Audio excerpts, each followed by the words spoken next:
Hello दोस्तों, नमस्कार। आज की इस वीडियो के माध्यम से हम बात करेंगे टमाटर के फल का साइज़ कैसे बढ़ाएं। टमाटर की जो फसल होती है दोस्तों, यदि फल का size proper size, shape, quality, चमक नहीं आ रही है तो इसके कई रेयर और मेजर कारण हो सकते हैं। यदि टमाटर की फसल पर आप लगातार पानी यानी लगातार ड्रिप इरिगेशन सिंचाई ज़्यादा कर रहे हैं तो हो सकता है पीलापन के साथ साथ भी फूल आएँ और ड्रॉप हो जाएँ। और भी कई कारण होते हैं। यदि मान लीजिए आप ज़्यादा सिंचाई कर रहे हैं, सिंचाई करने का सबसे अच्छा तरीका ये देखिए, सॉइल के हिसाब से, मिट्टी के हिसाब से ही हमको सिंचाई करनी पड़ती है। हल्की भूमि के हिसाब से थोड़ा ज़्यादा सिंचाई, और ब्लैक सॉइल है, काली मिट्टी, काली दोमट, हैवी सॉइल के लिए थोड़ा गैप बनाकर हमको सिंचाई करनी पड़ती है। सब्जियों में, फसलों में सबसे बड़ा जो रोल है वो है सिंचाई।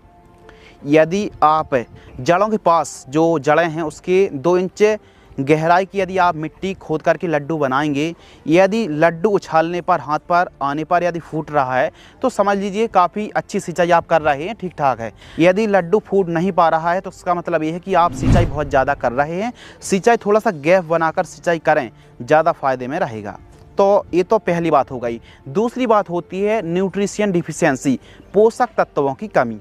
अब आप सोचिए कि हमारी फसल फ्रूटिंग स्टेज पर है, फ्रूटिंग तैयार हो रहे हैं, तो इस समय सबसे ज़्यादा बोरॉन की, फेरस की, पोटास की और सल्फर जैसे पोषक तत्वों की आवश्यकता पड़ती है। कैल्शियम को भी आप ऐड कर सकते हैं, लेकिन मेन जो माइक्रो न्यूट्रिएंट हैं इनमें सबसे ज़्यादा आपको पोटास की आवश्यकता पड़ती है। और यदि आप कैल्शियम की पूर्ति करते हैं, बोरॉन की पूर्ति करते हैं, सल्फर की पूर्ति करते हैं तो फिर और भी ज़्यादा सोने में सुहागा वाली बात है। तो टमाटर की फसल पर सही समय पर सही तत्व की पूर्ति नहीं करेंगे तो यह भी एक मेन कारण होता है। तो आपको एक काम करना है कि सबसे पहले तो सॉइल एप्लीकेशंस हैं, अमोनियम सल्फेट 4 किलोग्राम और फेरस सल्फेट 4 किलोग्राम। इन दोनों को टपक सिंचाई से एक साथ दोनों को प्रयोग करना है। और उसके बाद यानी 5 दिन बाद, अब इसका इस्तेमाल कब करना है? जब हमारी फसल फ्रूटिंग स्टेज पर हो। उसके 5 दिन बाद यानी अमोनियम सल्फेट और फेरस सल्फेट मान लीजिए आपने आज चला दिया, आज से 5-6 दिन बाद आप ह्यूमिक एसिड 500 ग्राम और NPK 13-0-45 4 किलोग्राम प्रति एकड़ ड्रिप सिंचाई से यदि प्रयोग करेंगे तो लाजवाब रिजल्ट देखने के लिए मिलेंगे। फिर 5 दिन बाद फिर इसी कॉम्बिनेशन को 13-0-45 को चलाइए, और फिर उसके मतलब 5 दिन बाद 13-0-45 की जगह आप 0-0-50 और उसके 5 दिन बाद कैल्शियम नाइट्रेट और बोरॉन का प्रयोग करेंगे तो फिर आपको लाजवाब रिजल्ट देखने के लिए मिलेंगे। कैल्शियम नाइट्रेट का जो डोज है वो है 4 किलोग्राम से लेकर के 5 किलोग्राम। यदि फसल जैसी जैसी विकास करती जाती है उस हिसाब से NPK की क्वांटिटी आपको बढ़ानी चाहिए।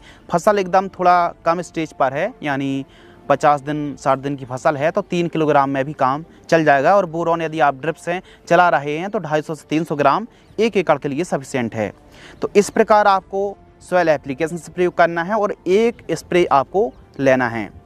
स्प्रे में आपको PGR प्लांट ग्रोथ रेगुलेटर का स्प्रे करना है, लिहोसिन 150 ml, चमत्कार 150 ml, प्लानोफेक्स 50 ml। इन तीनों में से किसी भी एक का स्प्रे आप करते हैं तो फूल और फ्रूट्स की संख्या ज़्यादा आने वाली है। यानी कुल मिलाकर के यह आपकी उपज बढ़ाने में, टमाटर का साइज़ बढ़ाने में काफ़ी हेल्प करने वाला है। और सबसे अच्छी बात, फेरस सल्फेट और अमोनियम जो सल्फेट है इसका प्रयोग करने से, कैल्शियम नाइट्रेट का प्रयोग करने से भी काफ़ी अच्छा फ़ायदा होगा। लेकिन इन सभी के साथ साथ एक चीज़ जो आपको बिल्कुल भी नहीं भूलनी है वो है कि फ्रूटिंग स्टेज पर हमारी जब फसल होती है तो इस समय आपको पोटास की पूर्ति बिल्कुल आंख बंद करके करना है। यानी आपने पोटास की कमी रखी तो समझ लीजिए जो साइज़ है ना उसमें काफ़ी ज़्यादा उतार चढ़ाव देखने के लिए मिलेगा। हो सकता है प्रॉपर ना आए, पीलापन की समस्या बनी रहे, और फसल फ्रूटिंग स्टेज पर यदि पीलापन की शिकायत है तो फिर समझ लीजिए एक हार्वेस्टिंग करने के बाद फिर अगली जो हार्वेस्टिंग है आपको बहुत मुश्किल आने वाली है, बहुत मुश्किल वाला काम होने वाला। इसीलिए पौधे की जो ग्रीननेस है, हरियाली है, उसको बरकरार रखना है। इसके लिए जो नाइट्रोजन है, और नाइट्रोजन कौन सा वाला, जैसे अमोनियम सल्फेट है, कैल्शियम नाइट्रेट, इनका प्रयोग आपको करना चाहिए। पौधे को जितना अच्छा हरा भरा रख पाएंगे उतनी अच्छी उपज मिलेगी। और बंधाई प्रॉपर करें टमाटर की। तो इस प्रकार यदि आप टमाटर की खेती करते हैं और फल का साइज़ बढ़ाना चाहते हैं तो इन चीज़ों का प्रयोग यदि आप समय समय पर करेंगे तो फ़ायदा भी अच्छा होगा और रिजल्ट भी आपको काफ़ी लाजवाब देखने के लिए मिलेगा।